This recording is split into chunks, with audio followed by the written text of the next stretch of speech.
Hello guys, in this video we're going to talk about how to find someone's phone number on TikTok. So to find someone's phone number first, you have to first understand that the person can hide their phone number and email address from their TikTok account.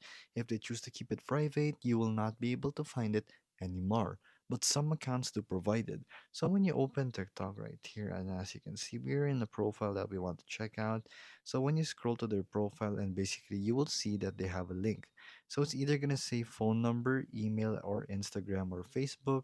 So those are the four things that can pop up right here. And here we have Instagram. So when we go to Psychology scroll re- accounts right here, they're not going to show it. And as you can see, they have actually Instagram only right here. Or they can just manually paste their actual numbers right here. So they have YouTube right here. So not everyone's going to provide their phone number. Some businesses might. So that's how you will find them and contact them. So basically, that's how you find it. And if it's not provided, it's not provided. It's going to be private information. And that's how it works.